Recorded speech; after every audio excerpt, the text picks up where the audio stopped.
জিতলো কে? আইপিসিল জিতলো কে? আইপিসিল জিতলো কে? জয় মোহন বাগান, জয় মোহন বাগান, জয় মোহন বাগান।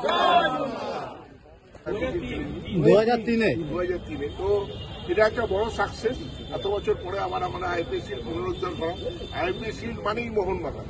1911 আইপিএসিল হয়েছে মোহনবাগানই তৈরি করেছিল, কিন্তু মোহনবাগান জয়লাভ করে 1911। তো সেই জন্য এটা আমাদের নিজস্ব ট্রফি বলতে পারে। তো আইপিএসিল আমাদের ঘরে এসছে। আমি বলবো সঞ্জীব গোয়েঙ্কা, পুরো টিম, প্লেয়ার, কোচ এবং আমাদের all executive committee member, Sanjay Bose, সবার কৃতিত্বই কিন্তু আমরা এই ট্রফিটাকে আবার 2003 পর 2025-এ ফিরিয়ে আনলাম। মোহনবাগান পুরো পরিবারের জয়, সব সমর্থকদের জয়।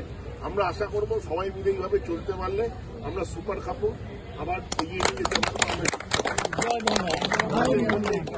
ব্যবস্থা আছে, সবাই যদি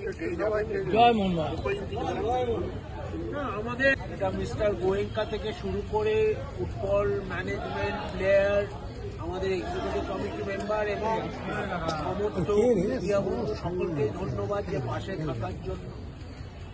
আমাদের মিডিয়া বন্ধুদের এটাও অনুরোধ যে মোহনবাগানের অনেক পজিটিভ জিনিসও হয়, কিন্তু আপনারা খবরের সাথে খালি নেগেটিভের জন্য খুঁজে বেড়াবেন।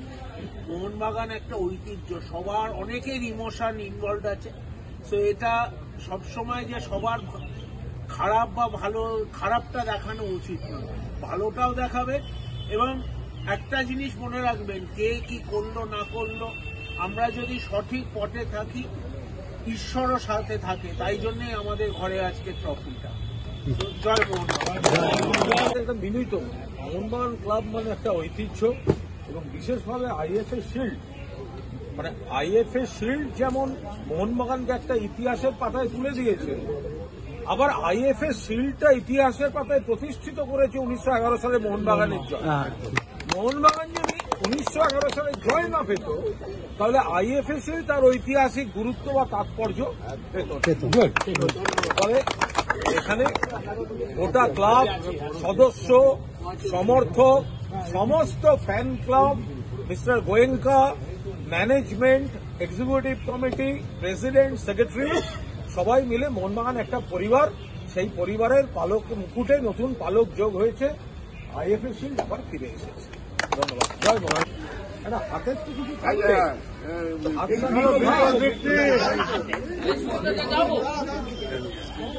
সুদীপ তো 1 মিনিট যান একটু দীপিকার মতো দাঁড়িয়ে লম্বা আছে।